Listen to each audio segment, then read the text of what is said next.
Herzlich willkommen zu einem neuen Video hier bei Berghuhn. Heute stellen wir euch ein schickes neues Rad vor, und zwar das Trek Domane SL6 des Jahrgangs 2022. Es handelt sich dabei um ein Endurance-Rennrad mit einer tollen Ausstattung, und darum soll es heute gehen in diesem Video, und wir werden auch einen kurzen Vergleich machen zu Specialized. Viel Spaß mit diesem Video!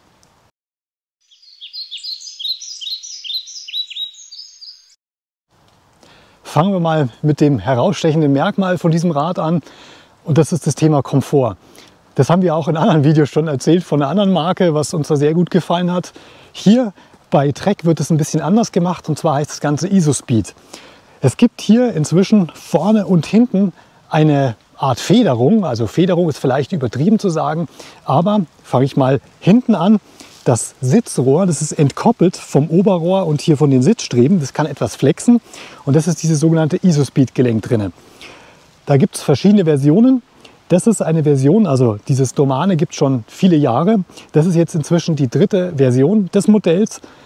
Es gibt noch eine noch höherwertige, noch teurere Ausstattung. Das ist sozusagen das Einstiegs-Performance-Rad, wenn ihr so wollt, von Trek.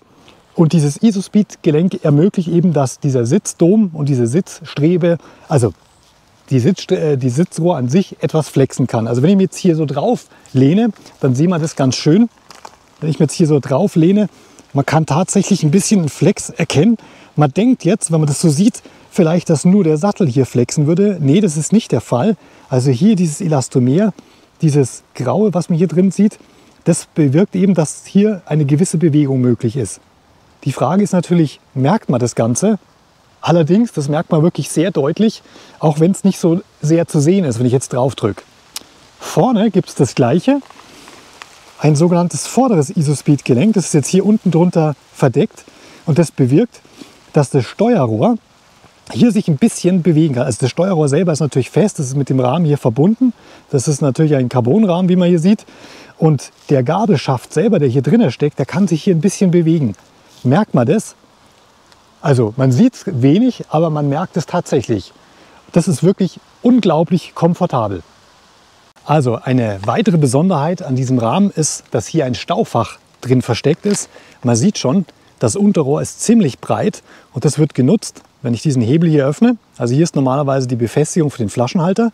Ich kann diesen Hebel hier aufmachen, das geht ziemlich easy. Und jetzt sieht man hier diese Klappe. Hier unten ist sogar noch Platz für ein extra Multitool, was Trek eben auch optional anbietet. Und drinnen, jetzt schauen wir mal rein, man sieht schon dieses Band. Da ist so eine Wallet drin aus Stoff, und hier drin ist jetzt im Augenblick nichts. Aber hier drin, wenn ich das jetzt aufmache, das ist einfach so ein Klettverschluss, dann kann ich das wie so ein Werkzeugkit, kann ich hier meinen Schlauch reinlegen, meine Reifenheber und eine CO2-Kartusche. Also habe ich auch mein Reservekit dabei. Zugleich ist hier immer noch ein bisschen Platz drin, also ich könnte unten zusätzlich noch mal ein paar Müsli-Riegel reinstopfen. Jetzt sage ich ein bisschen was zur Geometrie. Das Ganze ist ein Endurance-Rennrad, und das sieht man, wenn ich mich jetzt so seitlich draufsetze, dass ich relativ entspannt hier drauf sitze. Also auch wenn ich die Arme hier so ein bisschen durchlässig habe, so locker, ich sitze ziemlich aufrecht. Ich gehe noch mal runter und zeige das von der Seite. Also die Sattelüberhöhung verglichen mit dem Lenker ist wirklich minimal. Man kann, also der Lenker ist jetzt schon nach unten gedreht. Man könnte den, wer es noch komfortabler will, auch einen Tick nach oben drehen. Aber grundsätzlich, selbst in der Standardeinstellung, ist das wirklich sehr komfortabel. Ich habe relativ lange Beine, haben wir immer wieder festgestellt. Mein Sattel ist relativ weit oben. Das ist jetzt Rahmengröße 58. Also bei mir müsste vielleicht sogar der Vorbau noch ein Tick länger sein. Aber grundsätzlich, das passt ganz hervorragend. Man sieht wirklich, diese Sattelüberhöhung ist nicht viel. Das ist ein kleines bisschen. Also ein wirklich tolles Performance-Rennrad. Vielleicht noch mal was zum Fahrverhalten. Wie fährt sich denn das ganze Rad? Es fährt sich wirklich spritzig, auch im Antritt in den Kurven. Es macht richtig Spaß, es ist vertrauenserweckend. Man hat richtig Laune damit, auch mal schnell zu fahren. Das ist überhaupt kein Problem. Das Rad bremst und fährt sich toll, und es schaltet sich auch toll. Und jetzt sage ich vielleicht gleich mal was beim Thema Schaltung. Ja, eine Besonderheit von diesem Modell ist natürlich auch die neue Rival-Schaltung von SRAM, die elektronische Variante. Davon gab es ja nur die zwei ganz teuren Gruppen, also die Red und die Force elektronisch. Jetzt gibt es auch bei der Rival für einen deutlich attraktiveren Preis. Und die Frage ist, Wie schaltet die? Also ich kann nur sagen, top. Ich bin absolut begeistert. Super leicht, super präzise und super schnell. Man hat hier hinten einen Akku drauf. Den kann man hier mit so einer Klappe entnehmen und dann im Ladegerät zu Hause laden. Soll sehr lange halten. So lange haben wir es noch nicht ausprobiert, wie es dann wirklich hält, dieser Akku, aber einige 100 Kilometer wohl.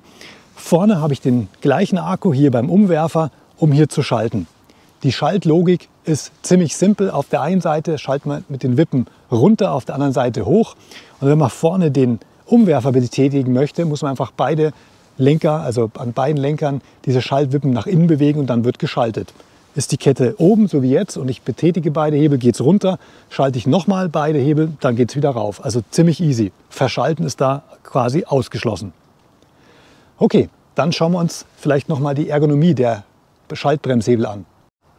Also ihr seht schon, das sind diese neuen Bremsschalthebel. Die sind von der Bauart her, von der Größe ein bisschen kleiner. Ich finde, die liegen top in der Hand, gefallen mir sehr gut. Sind jetzt ein bisschen näher dran an Shimano und die Griffform von Shimano gefällt mir sehr gut.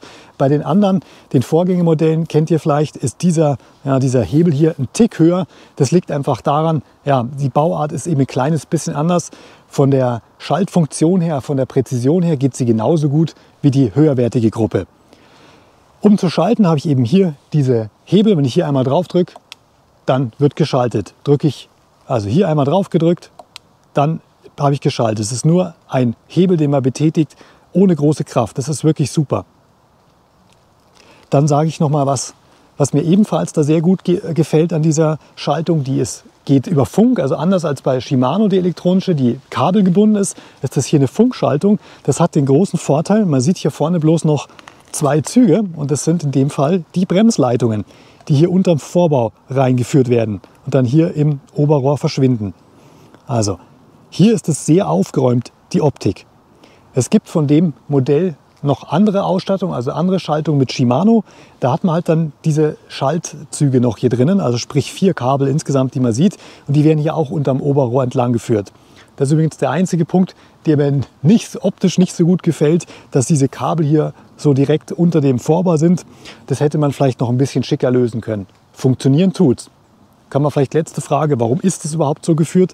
Ganz einfach, weil hier vorne dieses ISOSpeed, dieser Entkoppler, der braucht etwas Platz. Deswegen hat man die Kabel jetzt hier oben reingeführt. Man hätte es sicherlich auch hier unten im Bogen führen können, aber so schaut es natürlich noch aufgeräumter aus. Okay, dann sage ich was zum Thema Reifenfreiheit. Das ist ein Rennrad, ein Endurance-Rennrad. Und was ihr hier seht, ist ein 32 mm Reifen, also in 700 x 32C, also wirklich ein sehr, sehr breiter Reifen. Das wäre vor ein paar Jahren noch ein Gravelbike gewesen, wenn ihr so wollt, von der Reifenfreiheit. Und man sieht, ich kriege hier noch meinen Finger rein, das ist unglaublich. Trek sagt, man kann bis zu 38 mm Reifen hier drauf montieren. Und das passt auf jeden Fall. Dann hat man noch 4 mm Luft. Also je nachdem natürlich mal, welche Felge man verwendet. Aber das funktioniert. Auch hinten schauen wir uns jetzt gleich nochmal die Reifenfreiheit an. Ihr seht schon, auch hier kriege ich wieder fast meinen Finger dazwischen. Also richtig viel Platz. Und nach vorne ist noch mehr Platz. Also 38 mm gehen auf alle Fälle hier rein. Und noch eine feine Sache, wenn wir schon beim Thema Reifen sind. Es gibt hier schön versteckt die Möglichkeit, Schutzbleche zu montieren. Das finden wir wirklich eine super Sache. Vorne und hinten. Hinten hat man hier hinten eine Bohrung für ein Schutzblech. Man sieht hier diese eine Schraube, den Schraubenkopf. Und hier oben auch etwas versteckt, hier an der Innenseite der Sitzstreben ebenfalls nochmal 2 Schrauben. Da kann man so eine Brücke aus Kunststoff montieren und dann hat man die Aufnahme für Schutzblech. Hinten gibt es hier eine Madenschraube drin. An dieser Stelle ist eine Madenschraube und da kann man dann die Streben fürs Schutzblech befestigen. Also sehr elegant gelöst. Vorne ist es im Prinzip genau das Gleiche. Unten hat man eine Bohrung bei der Gabel und vorne auch hier ist wieder eine Öse, um die Strebe zu befestigen. Also sehr elegant gelöst. Eine feine Sache, wenn man mal eine Platte hat. Das hat ja natürlich Steckachsen, das ist ja heute Standard. Allerdings ist das ein ganz patentes System. Man hat hier die Möglichkeit, diesen Hebel abzunehmen, also vorne von der Steckachse. Ich kann das hier wieder draufstecken. Ich hoffe, das funktioniert jetzt. Jetzt ist es drauf, damit ist es fest. Und jetzt habe ich die Möglichkeit, die Steckachse rauszuschrauben. Wenn ich vorne ran möchte, nehme ich einfach den Hebel hier hinten runter. Das muss ich jetzt mit beiden Händen machen, deswegen mache ich es jetzt nicht. Dann kann ich vorne auch die Steckachse damit lösen. Sehr praktisch, man braucht also nicht extra noch einen Imbusschlüssel irgendwo mitnehmen. Auch zum Thema Bremsen. natürlich wird auch hier hydraulisch gebremst mit einer 160 mm Centerline-Scheibe von SRAM. Das sieht man hier. Vorne ist genau die gleiche Bremse montiert. Frage, funktioniert die gut? Ich würde mal sagen, gewohnt gut, sehr gut. Also die Bremsleistung ist wirklich ganz hervorragend und für ein Rennrad absolut ausreichend. Okay, dann sage ich was zum Thema Laufräder. Die sind auch relativ gut, also hochwertig für so ein Rad. Das ist ja der Standardlaufradsatz, der hier drauf montiert ist, von der Eigenmarke eben von Bontrager. Das Besondere an dem ist, also die Lager sind ganz ordentlich, es läuft wirklich sehr schön leise. Die Besonderheit ist, dass die Maulweite der Felgen ziemlich breit ist, nämlich 25 mm. Nochmal zur Erinnerung, die Reifen, die hier standardmäßig drauf sind, haben 32 mm Breite. Die Innenbreite, also die Maulweite der Felgen, sind 25 mm. Und das führt dazu, dass der Übergang zwischen Felge und Reifen sehr smooth ist. Also die Reifen können sich schön breit abstützen. Das hat den großen Vorteil, man kann den Luftdruck weiter reduzieren. Tubeless-fähig sind sie natürlich auch schon. Also kann man, wenn man möchte, den Schlauch hier rausnehmen und das Ganze tubeless fahren und noch niedrigeren Luftdruck fahren. Merkt man den Unterschied? Definitiv. Das macht richtig Spaß, mit wenig Luftdruck zu fahren. Steigert einfach nochmal den Komfort. Ihr seht hier nochmal wunderschön den Übergang zwischen dem Reifen und den Felgen, also Reifenflanke und Felgen. Das ist ziemlich eben. Das ist wunderschön, ist natürlich auch aerodynamisch ein Vorteil, hat aber auch den Vorteil, dass der Reifen sich schön breit abstützen kann auf der Felge und man das Ganze mit wenig Luftdruck fahren kann. Bevor wir jetzt zum Fazit kommen, eine große Stärke von diesem Rad ist die Variabilität. Man kann eben mit der Reifenfreiheit spielen. Vor ein paar Jahren wäre es undenkbar gewesen, ein Rennrad mit 38 mm breiten Reifen zu bestücken. Hier ist es möglich. Man könnte eigentlich sagen, das ist ein Allroad-Bike. Also von der Geometrie her wirklich top. Es macht wirklich Spaß, lange damit zu fahren, auch auf schlechten Untergründen zu fahren, ohne vollkommen durchgerüttelt und ermüdet zu sein, so wie das früher der Fall war mit den schmalen 25 oder nur 23 mm Reifen. Das ist wirklich ein Riesenvorteil von diesem Rad. Die Geometrie ist, wie gesagt, relativ aufrecht, man sitzt entspannt drauf, man fährt gerne längere Strecken damit. Das ist ein absoluter Vorteil. Man kann aber auch, wenn man möchte, schmalere Reifen montieren, also 32 mm sind standardmäßig dabei. Man könnte auch auf 28 runtergehen und hat dann eben bei Topspeed, wer es drauf anlegt, einen kleinen aerodynamischen Vorteil. Vom Komfort her sind natürlich 32 mm breite Reifen besser. Ja, und bevor wir dann wirklich beim Fazit sind, eine Besonderheit gibt es hier auch noch, und zwar ist der Rahmen auch aerodynamisch schon optimiert. Also man kann natürlich der Werbeindustrie immer vertrauen oder auch nicht. Angeblich ist es, glaube ich, bei einer Strecke von einer Stunde Fahrzeit eine Minute schneller als das Vorgängermodell. Tja, keine Ahnung. Aber wenn ich einen aerodynamischen Vorteil habe, dann nehme ich den natürlich noch gerne mit. Schick schaut es auf alle Fälle aus. Ja, jetzt wagen wir noch mal einen Vergleich zu zwei anderen Rädern, die wir auch ganz toll finden, nämlich das Specialized Roubaix und das Diverge. Sind wir ja beide schon gefahren. Also ich habe ja selber das Diverge. Wie fährt sich jetzt das damit? Kann man es überhaupt vergleichen? Gute Frage. Also das ist ein Endurance-Rennrad für die Straße, also wäre es eher wie das Roubaix. Der Unterschied ist eben, hier kann ich noch deutlich breitere Reifen montieren. Vom Komfort her, finde ich, sind beide Räder relativ nah beieinander. Ist das Roubaix noch komfortabler durch das Future Shock-System? Ich würde sagen, es ist von der Geometrie, vom Ansprechverhalten vielleicht ein bisschen anders. Aber grundsätzlich, beide Räder sind absolut top, was den Komfort anbelangt. Das macht richtig Spaß. Bei dem Rad würde ich sagen, sieht man es einfach nicht so stark, wenn sich hier was bewegt. Bei dem Roubaix ist es durch diese vertikale Bewegung deutlicher zu sehen als hier. Aber komfortabel sind beide Räder. Das macht richtig Spaß. Das Diverge ist natürlich ein Gravel-Bike, kann man eigentlich hier nicht ganz vergleichen. Aber auch das hat ja diese Federelemente, also dieses Future Shock vorne und hinten die flexende Sattelstütze, was hier eben durch dieses Isospeed-Gelenk gelöst ist. Auch hier ist der Komfort relativ vergleichbar, würde ich sagen. Vielleicht ein Tick noch besser bei Specialized, aber das ist wirklich minimal. Da liegt es dann eher an der Reifenbreite. Also das Diverge, wie gesagt, ist ein Gravel-Bike mit deutlich breiteren Reifen.